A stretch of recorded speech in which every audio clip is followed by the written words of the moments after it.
Hey folks, welcome back to Intro to Philosophy. This is Unit 7 on the meaning of life. Today we're looking at Life is Absurd by Albert Camus. So we're going to do our usual plan of attack with a quick recap, an overview of the general idea. We're going to look at Camus' main argument and point, the myth of Sisyphus, and then leave with our usual food for thought stuff. I say we're going to look at the myth of Sisyphus in particular because Camus doesn't give the usual sort of like structured arguments. He's much more a literary writer. So really, in order to understand his point, we need to look at and understand the main analogy that he uses, this idea of the myth of Sisyphus from Greek and Roman mythology, rather than a structured argument. So overall, this is going to be a shorter lecture. It's going to be a little quick, but the idea, I think, is something very much still worth grasping. So, here's our recap. In this unit so far, we've been talking about and focusing on probably the deepest possible question in philosophy. And that is the question of what is the meaning of life? And although it's rather vague, it's rather general, this is probably one of the most important questions we could focus on. And in particular, so far, what we've been doing is we've been looking at possible answers to that question. That is, we've been looking at attempts to explain where meaning in life, where purpose in life can come from. And so previously we've looked at the idea that the purpose of life is to live well as the possibility of meaning and purpose coming from our goals, ambitions, and things that we strive towards in life. And to each of those ends, we looked at a couple of Greek theories of what living well actually means, namely Epicureanism, that is pursuing moderate pleasure and avoiding pain in life, and Stoicism, which argues that to live well is to not suffer, is to take notice and control of those things that you can control in your life, and therefore live according to reason and virtue and live well in that way. We also looked at a fellow by the name of Baggini, who argued that teleological or goal-oriented theories of meaning don't normally work in their ordinary forms, simply accomplishing a goal or only striving to accomplish a goal. If that goal is the source of meaning, that sort of theory doesn't really work unless the thing you're striving for is both sustainable and intrinsically valuable on its own, so that once you accomplish it, you can continue to live in that way of life and continuously generate meaning throughout. Now, that's what we've looked at so far. This time around, we're going to consider the slightly unpleasant option, the idea that life has no meaning, that there is no intrinsic value and meaning to be found in life or the universe or in the world. And so we're going to discuss that possibility and how some folks, in particular the French philosopher Albert Camus, focuses on and responds to that idea. So, like I said, the fellow we're studying this time around, whose essay we're reading, is a French philosopher by the name of Albert Camus, who wrote in the early half of the 20th century. Camus is a French philosopher, a novelist, author, journalist. He fought for the French resistance and wrote extensively before his tragic death in 1960 in a car accident. Now, besides being a French philosopher who embodied every stereotype you can imagine of a French philosopher, somebody who sits around smoking and drinking in a cafe and just talking all day long. Besides that, Camus is really known for both his existentialism and for being just really damn cool. He embodies all your classic James Dean rebel, dark jackets and smoking stereotypes of being cool. Now, so besides the fun little bit, Camus is often called or known as being an existentialist, somebody who focuses on creating one's own meaning in life and that sort of thing. Honestly, that's a terrible characterization of Camus. Camus is better understood as being an absurdist. That is, he's somebody who argues that life and the world are fundamentally absurd, which is not just the philosophical jargon meaning very silly and kind of crazy, but literally he means that the world doesn't really make any sense. It's chaotic, it's meaningless, things randomly happen, there's no purpose behind any of it. There's no reason or explanation as to why things happen. Stuff just happens. And originally, or at first, I suppose I should say, that looks like an awfully bleak view of the world. And in a lot of ways it is. It's saying that the world itself has no deeper structure, there's no deeper meaning, there's no guiding hand leading us to a better future, there's no guarantee that tomorrow will be decent, or that anything you do has any significance or meaning whatsoever. But that's not to say the same thing as that we should all just be depressed and give up, and that the proper response to all this is just despair. In fact, Camus actually characterized his own work when he wasn't doing practical things like fighting for the French resistance or lobbying for certain political ideals. Camus considered the greatest project in life for him was to be the fight against nihilism.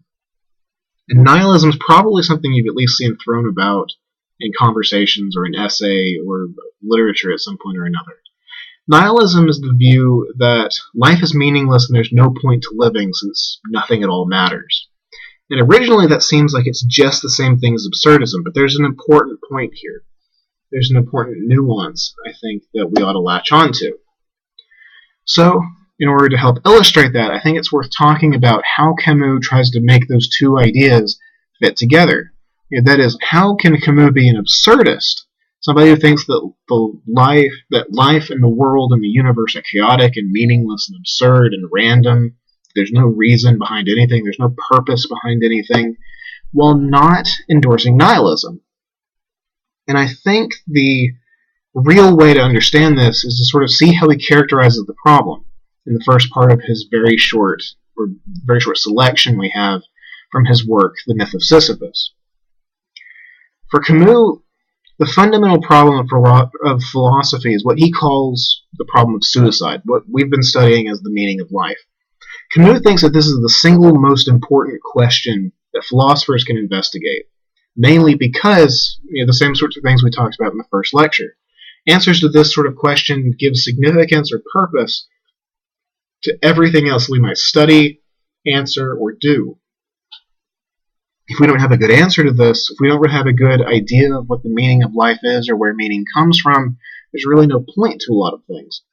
And Camus takes this to its logical, bleak conclusion rather directly. That is what he calls the problem of suicide. If the world is absurd and meaningless and chaotic, then why don't we just kill ourselves? Why don't we just give up and get out of all this sort of thing? And for the record, because I did not want to give any sort of illustrations or images related to suicide, you have a cute picture of a corgi puppy on your screen instead. You're welcome. Now, Camus thinks that the problem of suicide is especially important because it's not hard to argue that the world is an absurd and chaotic and pointless place. For Camus, the world becomes absurd as soon as you start thinking about it and being conscious of it.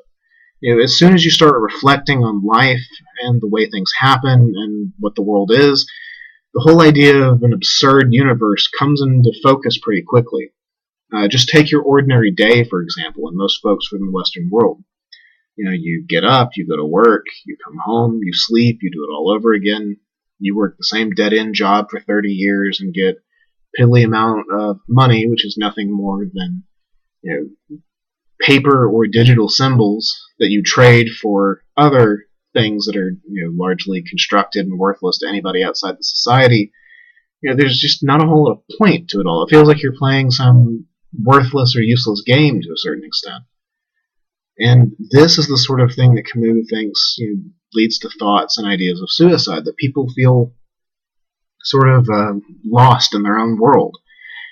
Like, not lost like inside their own heads or anything, but the world that previously seemed familiar to them now feels strange and alien to them. It's as though there's this sort of tension. We go through our lives with this idea and this illusion that a lot of what we do has significance and it matters, and we're participating in these grand projects and that sort of thing. I think that my job's important, or that there's a purpose to going to school and getting a degree and doing all this sort of thing. So most of the time, when we're not really thinking about it, we feel like the world has purpose and structure and guidance to it, that there's a reason for doing things. But if we ever actually just stop and look at it and start trying to break down what it is we actually do when we do all this stuff, we start to feel alienated. All those illusions and structures, they start to disappear when we think about them too much.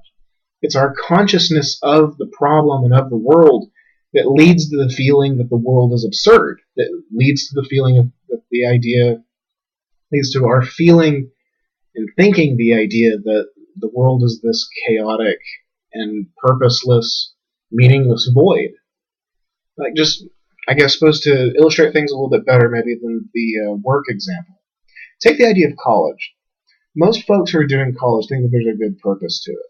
And I would agree. I think the education's important, there's some benefits to it.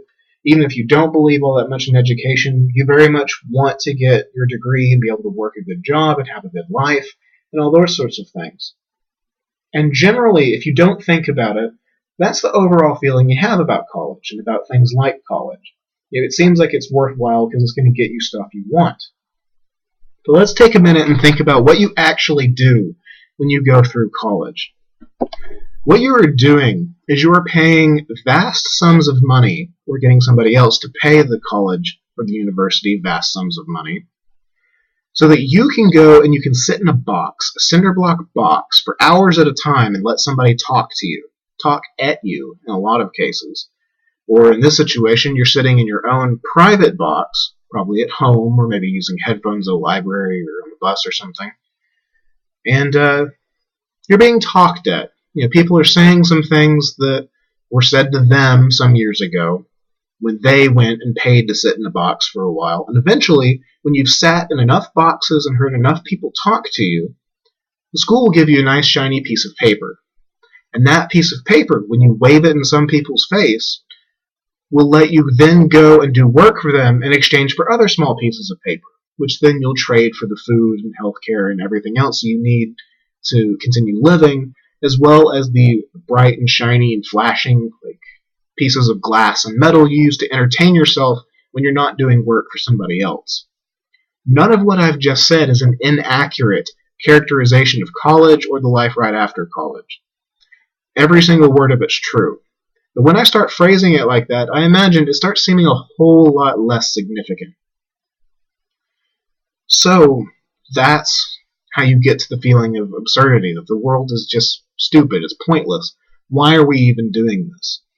So Camus doesn't argue with a whole lot of depth or using a whole lot of arguments, like complex, lengthy arguments, to say that the world is absurd. He doesn't think that it's all that difficult to arrive at the feeling that the world is a pointless and chaotic place where nothing happens with any reason or structure to it.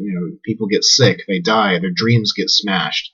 Bad things happen to good people, good things happen to bad folks, kids get cancer, criminals get elected to high political office. It doesn't take a lot to start feeling that the world is this purposeless, chaotic place. So because it's so easy to get to that point, Camus thinks that the real problem of philosophy, the most pressing issue that a philosopher could address and try and give an answer to, is, why don't you just kill yourself then? Why not just end it all and avoid this whole stupid, pointless mess? Because if there's no point, why suffer through it? Or at least that's the question. Now, given all of that, Camus doesn't think that the proper response to any of this is suicide. He doesn't think that you should just give up on things. Instead, the reason why Camus is an absurdist and not a nihilist is because he thinks it's still possible to find joy and meaning and purpose in the world, even if the world itself has no purpose and meaning or significance. And the way he sort of illustrates this point, and he comes to it, is through the classical Greek myth of Sisyphus. Now, he takes the myth of Sisyphus as sort of an analogy for human life, and to sort of show where you can still find and create value and meaning and joy. So in Greek mythology, and Roman mythology as well, because the two are often the same, Sisyphus, for some reason or another, depending on which myth you're studying or reading, becomes condemned to an eternity of suffering, an eternal punishment in the Greek underworld, or in the Hellenistic underworld, I guess, Greco-Roman underworld. And that punishment given to him by the gods is to take a gigantic rock and roll it up a hill. And he has to roll it up this hill forever. As soon as it reaches the top, it will simply just roll down again. And so Sisyphus is then condemned to take the rock and just roll it back up the hill, again, endlessly, for eternity. forever, with no break, no rest, no ceasing, no purpose. Only just this is his torment. Now Camus takes this simple little story and sort of breaks it down and analyzes it, really looks at the details of it. Camus says that the reason why this is such torture for Sisyphus, besides the back-breaking physical labor, is the fact that Sisyphus knows damn well there's no point to this. All he's doing is he's taking a rock, he rolls it up a hill, falls down the hill, and he rolls it up again. Sisyphus is entirely conscious of what it is that he's doing. He knows full well that there is no point to this, that he accomplishes nothing. He can't even get the rock to stay on top of the hill. It's just going to fall right back down again. So he accomplishes nothing. There's no purpose to it. There's no drive to it. It's not what he wants to do. And especially if you start thinking about the fact that once it reaches the top of the hill and it falls back down, Sisyphus has that brief little moment where he's going to hike back down the hill or the mountain or whatever, and he's not rolling the rock at that point. And all he has to do, the only thing available to him, is just to think about how pointless all this is, how little he's accomplishing, what he's about to do again. He's fully conscious of the absurdity and the pointlessness of the situation. And Camus says that the same thing is true of us, like the examples I just gave. It's our consciousness of the absurdity of the world that gives rise to the urge to commit suicide, or the temptation to fall into despair and nihilism and just feel that life is not worth living because life has no meaning and it has no purpose. It's that consciousness that leads to the problem. And so, according to Camus, it's that consciousness that makes Sisyphus so tormented, that makes him suffer so. But it's also this consciousness that can give us the answer to it all. You see, Camus argues that feeling that the world is pointless and meaningless, absurd and chaotic, and without purpose or without any sort of guidance to it, there's no reason why things happen, that doesn't have to give rise to despair. Instead, Camus says, that same consciousness of the fact that the world is purposeless, and that it's pointless and meaningless and everything else, that can actually lead to a certain kind of joy, to a certain kind of meaning and value and whatnot, by embracing the absurdity. In one of his lines in the essay, which if you've not read it, I highly recommend that you do so, both because it's required of you and because it's just a damn good essay. Camus writes that there's no truth that's so great that it can't be conquered just out of spite, just out of pure stubbornness. Or to put it another way, Camus writes that crushing truths perish from being acknowledged. So rather than just falling into despair and suffering the entire time, it's actually possible to imagine that Sisyphus just embraces his fate. Yeah, I'm doing something pointless. So what? Out of pure spite, Sisyphus could actually become, to a certain degree, happy. He could be accepting of his fate and what's going on. He could basically, I guess the way to phrase this is, it's possible for Sisyphus to own his punishment, to say, yeah, I roll rocks up hills, what of it? I like rolling rocks up hills. It's something to do. It passes the time. Out of pure spite and stubbornness and choice, by acknowledging the absurdity of what it is that he's doing and choosing to be happy anyway, Sisyphus can find value and meaning and joy even in his torment. The line that Camus closes the essay with is that one must imagine Sisyphus happy. And although it may be kind of hard to grasp, the idea is that out of just pure stubbornness, to be, I think the phrase is an absurdist hero, Camus says that Sisyphus can acknowledge the fact that the world is absurd, that it's crazy, it's pointless, it's meaningless, and still do things anyway. By embracing the absurdity of the world and sort of pushing through it, he can do anything that he likes. And in this case, he can roll rocks up hills. One must imagine Sisyphus happy, Camus says. And the exact same thing is true for us, Camus says. It's entirely possible for us to look into the face of the absurd world, to look at the chaoticness and the random nature of the world. See a world where kids get cancer and bad things happen to good people. The virtuous people don't necessarily win the lottery. They don't get the rewards they deserve. The world is a messed up place when you start thinking about the absurdity of it.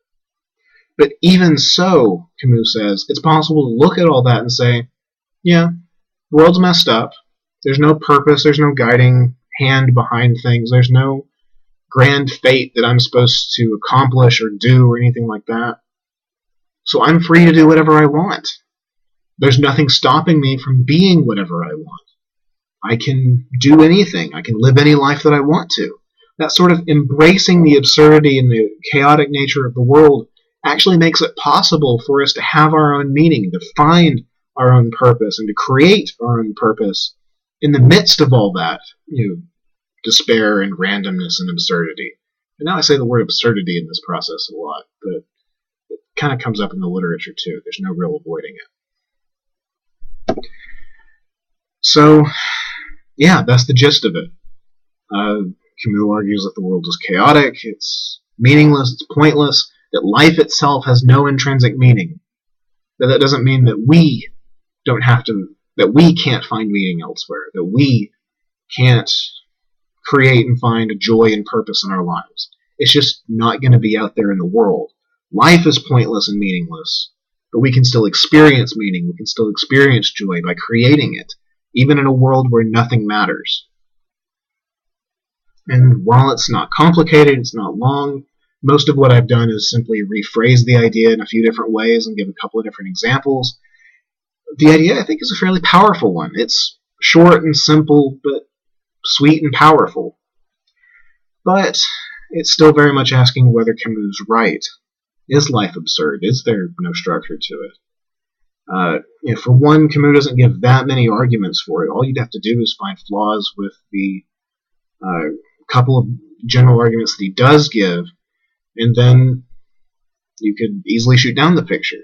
If you've got good reasons for theism or for belief in objective morality and a few other things, this wouldn't be all that difficult so long as you could still defend and uphold those positions to say that Camus is fundamentally mistaken about the nature of the world. And then once that's the case, the rest of his views might start tumbling down. So it's possible that some other position, such as theism or objectivism or something else, that points to some sort of objective, universal meaning and value and purpose in life, those could shoot down Camus' arguments and show that he's mistaken.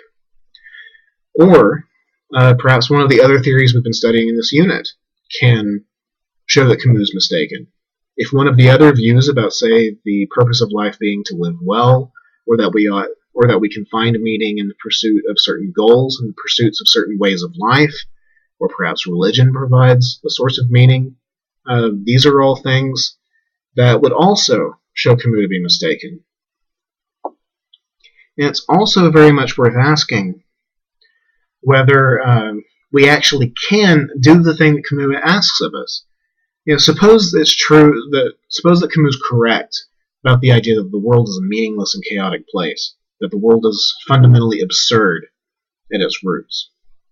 Is it then actually possible for us to still find true meaning and joy? Or are we just lying to ourselves to a certain extent? Can we actually embrace absurdism and actually be happy and find meaning in our lives? And even if we did so, if we weren't just lying to ourselves or putting on like a fake show of it, there's still the further question to ask of whether or not we would be justified in doing so. Because Camus says that we can imagine Sisyphus happy. In fact, to a certain degree, we must imagine Sisyphus happy. To do otherwise would be to embrace despair and the pointlessness of it all. But are we justified in imagining Sisyphus happy? Are we justified in still finding some sort of meaning or purpose or joy in a world where there is none to be found? We're having to create it. Are we actually justified in thinking that way and in doing those sorts of things? These are the sorts of questions that I want you to ask yourself and think about as you wrap up the unit, wrap up your journals, and so on. and close out the unit. So, that's Sisyphus, that's absurdism, that's Camus. And that closes out our meaning of life unit.